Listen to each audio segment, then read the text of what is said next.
The podcast you are about to listen to contains at least one of the following: strong language, disturbing topics, abusive opinions, generally things that aren't appropriate for little kids or overly sensitive people. So, if any of that stuff's going to get your nose out of joint, this is your chance to turn it off. Welcome to I Had to Say It, the podcast where I talk about things that I feel need talking about, and sometimes they're not getting the attention they deserve. And your feelings, they're not under consideration. Hey everybody, welcome to another episode of I Had to Say It. So we're going to start out Josh, Jake, B-Word, Iceman, Jason, Miss Aaron, Mike, Tabby, and Javier. Thank you guys for the continued support. It means a lot to me. You are wonderful, amazing, fantastic people. Yeah, so we're going to get right into it. There's a lot of shit that's gone on. It's been 2 weeks since I actually talked to you guys. So, yeah, there's a ton of shit. And frankly, I'm not going to go into a lot of depth on any of it because if I do, this will be a 3-hour episode, and I really don't think any of us want that. So anyway, in the intervening couple of weeks since we talked last, there have been a few things that have come up. First thing I want to talk about is Hunter Biden, the president's crackhead son, who was, with everything. We don't need to recap this shit. Everybody knows at this point. The laptop was Russian disinformation. The laptop was blah, blah, blah. The laptop was verified. All those pictures and all the horrible shit that's on it has all been verified as factually accurate and true. You know what's come of it is Hunter Biden was offered a plea deal by the Department of Justice that essentially boiled down to fuck all. He was charged with, he came to a plea deal on two felony counts of tax evasion and one felony count of lying on a federal firearms form when he was a crackhead. And, all the other stuff ignored, swept under the rug, blown off the side. He's not going to see any jail time. He's got to pay some fines, and, daddy got him off. And there's been all kinds of public outcry about it. People are pissed off because there are all kinds of people that are in jail for the exact same charges that this motherfucker got a little slap on the wrist for. That was like, oh no, bad crackhead, but it's okay because you're trying to get cleaned up now, and so you don't actually have to be accountable for any of the crimes you've committed or any of the things you violated because of who your daddy is. And, right after that comes out, then, there's things circulating on the internet now of supposedly a screen cap of a WhatsApp conversation where he said he's sitting next to his old man waiting for payment from his Chinese connection, and they're waiting on this and that and the other, and he's threatening to use the power of his father's office to bring down the pain on these people if they don't get their money. And I don't know if that's true or not, if it's valid or not. I honestly don't believe anybody who says anything either way at this point. There's just way too much, potential for fuckery. And who are you going to trust? You're going to trust the feds? You're going to trust the DOJ? They've basically proven that they are just a extension of the left of the Democratic Party, however you want to look at it at this point. So it's kind of frustrating. So yeah, Hunter's, getting a plea deal that is a slap on the wrist instead of being thrown under the fucking jail where he actually fucking belongs. And frankly, his dementia-ridden, senile sack of shit father should be in the cell right next to him. They should be cellies. So he, Hunter's the smartest guy Joe knows, so he can change his diapers for him. Fuck both of them. That whole family can just fry as far as I'm concerned. So yeah, the leader of the free world, if you believe that, that's a joke in and of itself. But yeah, that senile old bastard, he's just fucking up left and right. His kid gets off the hook. He's having articles of impeachment brought against him. Now, a lot of people, when this was announced and the articles of impeachment were actually passed out of the original proposition on the floor, they did win the vote, very narrow margin, but they went through.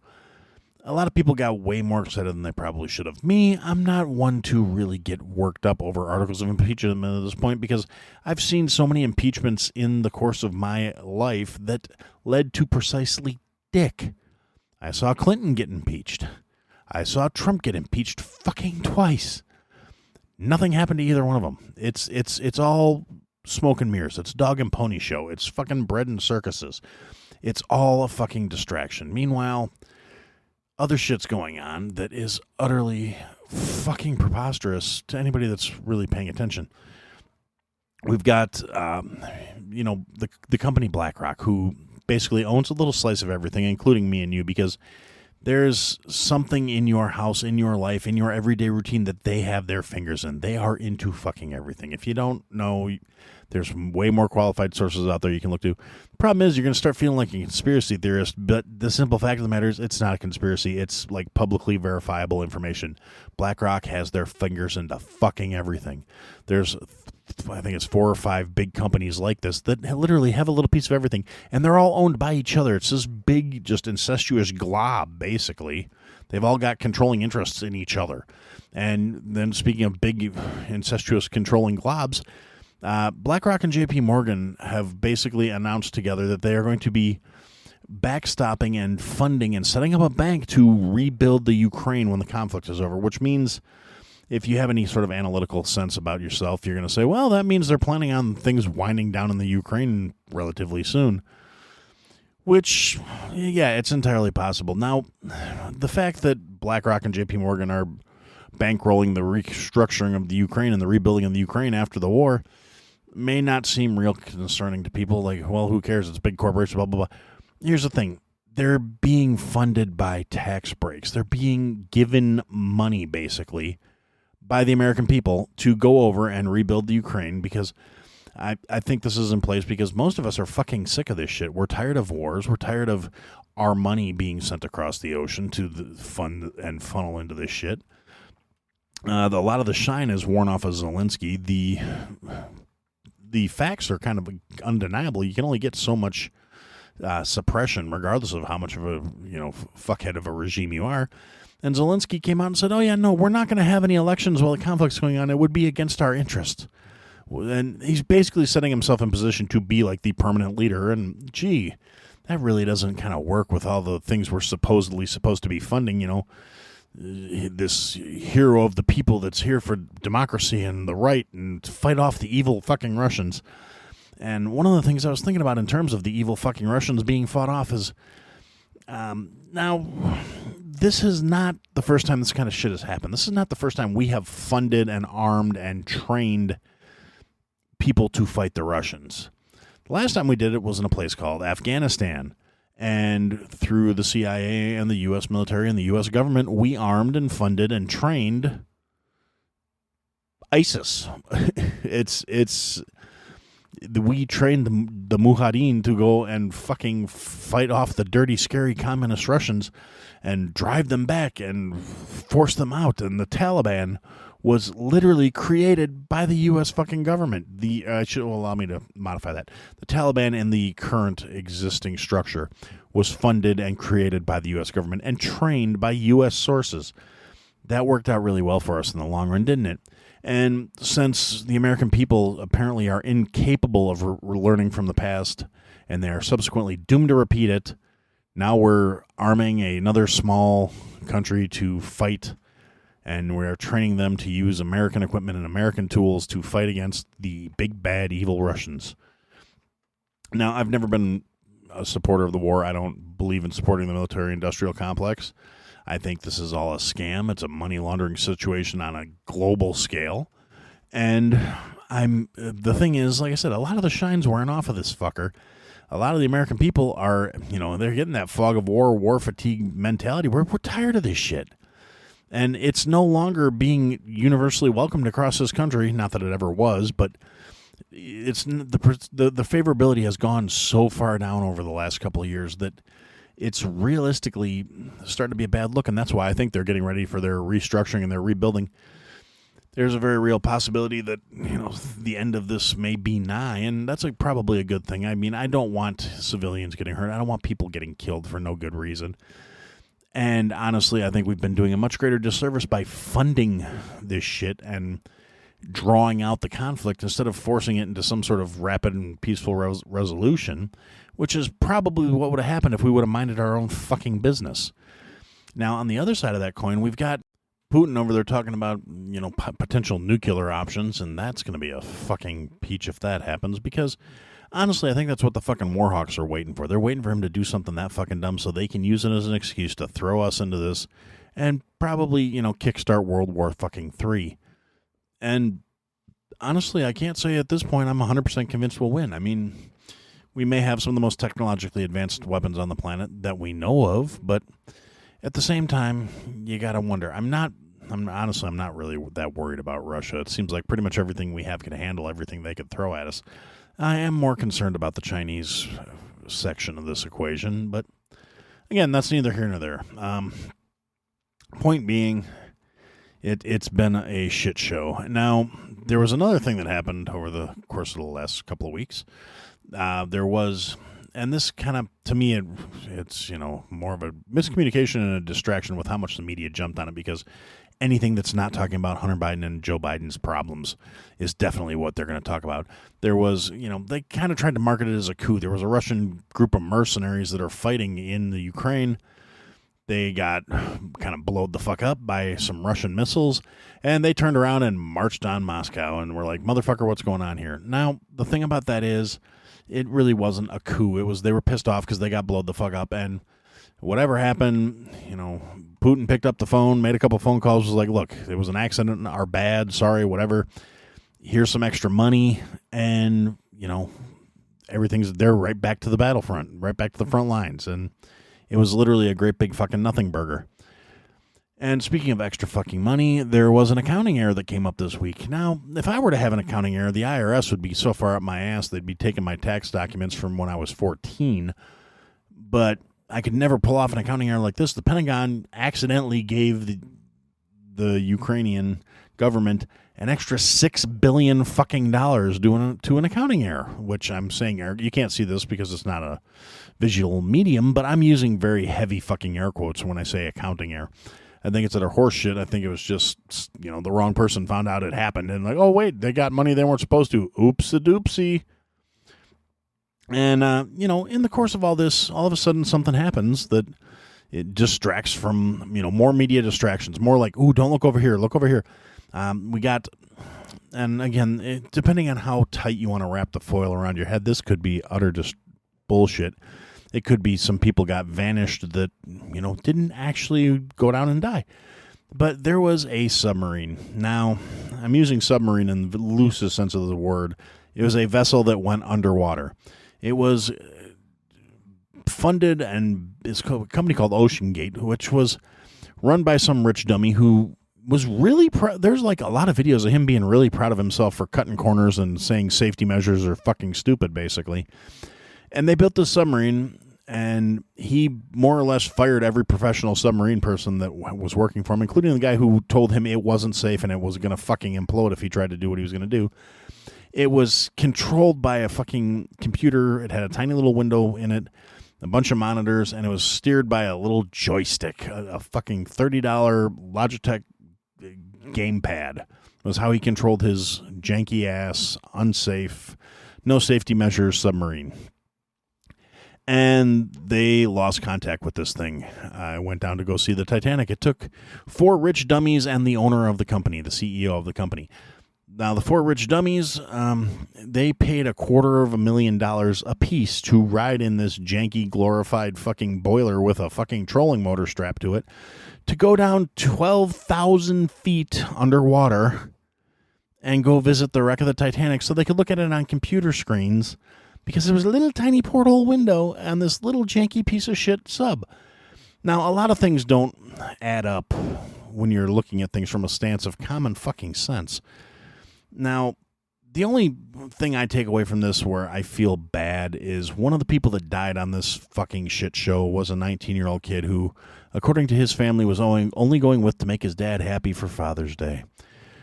The other dummies all should have fucking known better. You got a guy from the World Economic Forum. You got a bunch of guys who are dropping $250,000 a piece to sit in this shitty little tin can, or I'm sorry, shitty little carbon fiber and titanium can. That's the other thing. It wasn't constructed like anything to go to these depths. It was definitely not rated for these depths. And so they lost contact after a couple hours in their descent. And basically the media jumped all over this saying, oh, well, they're counting down the amount of hours based on how much extra oxygen they took with them and all these other factors. And they had, of course, the U.S. government, oh, we got to find these rich billionaires. We got to, jump on it. And so they started search efforts to find these rich dummies. And, of course, that's, again, all taxpayer funded. Nobody's going to get a fucking bill for all the diesel fuel and manpower hours that were spent looking for these crews. And surprise, surprise, the U.S. Navy knew pretty much from the minute they went missing that these guys were fucking gone.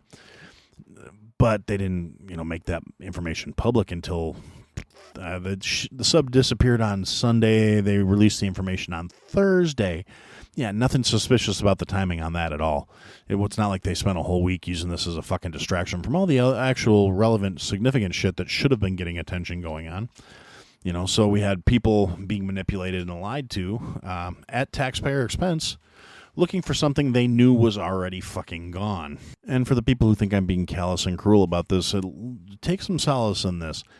There's practically 0% chance that these guys suffered. I mean, it would have been one thing if they were trapped down there somewhere, slowly dying from oxygen deprivation. But they weren't. The catastrophic failure was heard by the U.S. Navy. They heard the thing fucking implode. And it's not even like it imploded like a standard submarine would implode, where it all of a sudden gets crushed and the people got crushed to death, because it's made out of carbon fiber and titanium, both of which, while very strong, are also extremely fucking brittle. So it didn't implode. The thing fucking shattered. And if it shattered at any kind of real depth, the guys were pulverized. Think vaporized. That rapid and significant of a pressure change, there was nothing fucking left. They probably didn't feel a thing. They probably didn't even know they were getting fucking killed. So, small solace for the families, I'm sure. But, that's one of those things. There was no good fucking reason not to do that. They had the kind of money where they could have gotten someone who wasn't a fucking jagoff trying to flaunt his nose at fucking safety standards and regulations, but they didn't. They decided to, for whatever odd fucking reason. And like I said, if you're more of the tinfoil hat variety, it was a distraction. It was deliberate. It was to draw attention away from other things. But they decided to get into a funky, janky little fucking wannabe submarine with no real safety measures that was built out of shit you could get from Home Depot in some cases, and go down to go try and see the Titanic. And oops, they fucked up. Like I said, I feel bad for the kid because he was just going with to make his dad happy. Everybody else, fuck you guys. And on that note, we're going to take a little break, and when we come back, we'll talk about the other thing that is on my mind. This episode is brought to you by Kia's first 3-row all-electric SUV, the Kia EV9. With available all-wheel drive and seating for up to 7 adults, with a 0 to 60 speed that thrills you 1 minute, and available reclining lounge seats that unwind you the next. Visit kia.com/EV9 to learn more. Ask your Kia dealer for availability. No system, no matter how advanced, can compensate for all driver error and or driving conditions. Always drive safely.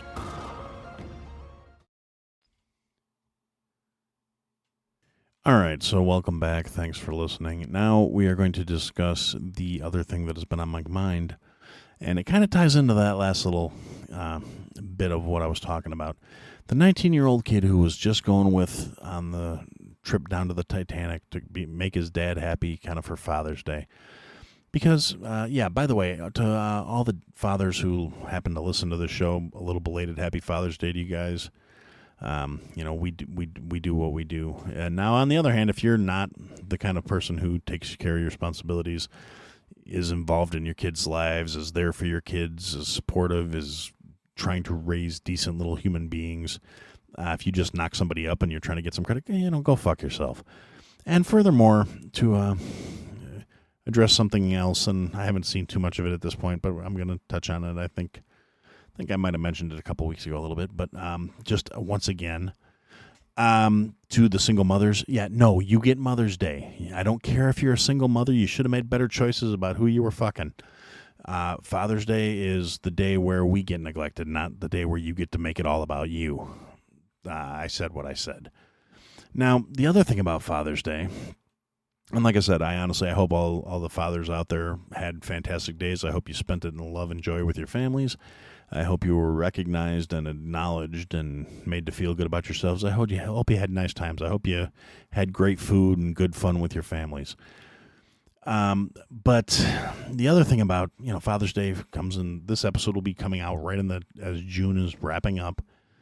And June, if you anywhere you look, social media, mass media, market media, if you have any streaming service that runs commercials, you have spent the last 3 weeks getting bombarded by, corporations doing what they do every June, like, happy Pride, we're here for you, we support you.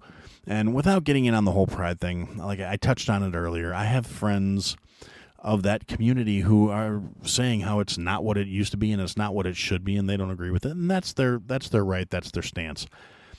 To me, it's irrelevant. But it is kind of frustrating that people want to make their identity of who they want to shag into an entire month of being celebrated because you're stunning and brave and you don't want to fit to quote-unquote societal norms, and you're here and you should be proud of yourself, and everybody else needs to celebrate you too. Meanwhile, June is also Men's Mental Health Month. A lot of people probably don't know that. It doesn't get celebrated. It doesn't get lots of attention. It's not spread all over social media. It's not all over television. There's not commercials acknowledging, hey, it's Men's Mental Health Month. And a lot of men don't talk about it because we feel like nobody actually gives a shit. And men's mental health is not something that's really discussed or talked about or even socially acceptable in a lot of ways. There's a reason why the vast majority of suicides are men.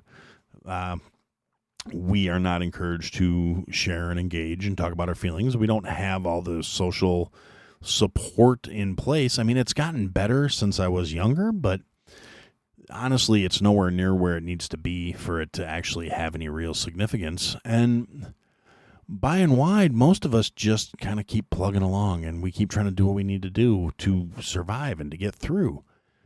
And it's kind of shitty. It kind of sucks.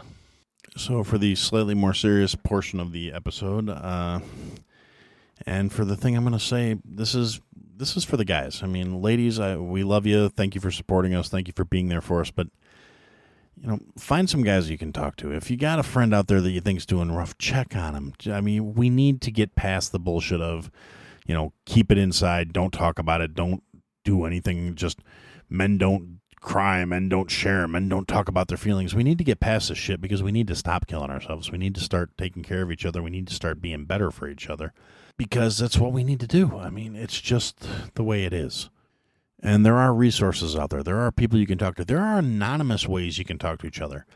And I'm sure a contributing factor to all this is, a lot of the shit jobs that are primarily, despite all the, marching and equality and all the other horseshit, they're primarily masculinely dominated fields that are also extremely high stress, extremely high impact, and a lot more likely to lead you, putting a gun in your mouth or jumping off a fucking bridge into traffic. So there are resources out there. I mean, I don't know any of them off the top of my head because, unfortunately, I am that guy who doesn't really talk about things that are actually bothering him on a personal level. And, oddly enough, for somebody who comes on every week and talks into a microphone about whatever's up his craw, when it comes to shit that's directly personally bothering me, I'm really not great about sharing it. I do bottle shit up. I do get frustrated. I do internalize a lot of bullshit. And that's part of what this show is for me, is a chance to get it out, just to get things off my chest so I don't dwell on them. But you guys don't get everything. I mean, this is not, Aaron bearing his complete soul. And there's a lot of shit in my life that I don't feel like anybody wants to hear about or needs to hear about. Just like I'm sure the vast majority of us are. So that's kind of, my thought as I wrap this episode up this week is we need to be better about this. We need to actually treat our mental health like it's something worth salvaging, worth saving, worth keeping, and do what we need to do for that. Take care of each other, look out for each other. If you see somebody and something doesn't feel right, reach out to them. Just ask the questions. How you doing, man? Is everything okay? How are things? You don't have to push, you don't have to pry, you don't have to drag it out of somebody, but just be there and be a shoulder, be an ear, give a shit. And I guess for now we're going to just wrap it up there, and that's what I had to say. Thanks for listening to another episode, guys. If you liked what you heard, leave a comment, leave a review, leave a rating. Go to ihadtosayitpodcast.com, sign up for the mailing list, interact with the show. Click the links, sign up for the Patreon, join the Discord. Come and interact, be a part of the show. Buy the merch, support your favorite creator, or support me. Anyway, thanks for listening, guys. Till next time.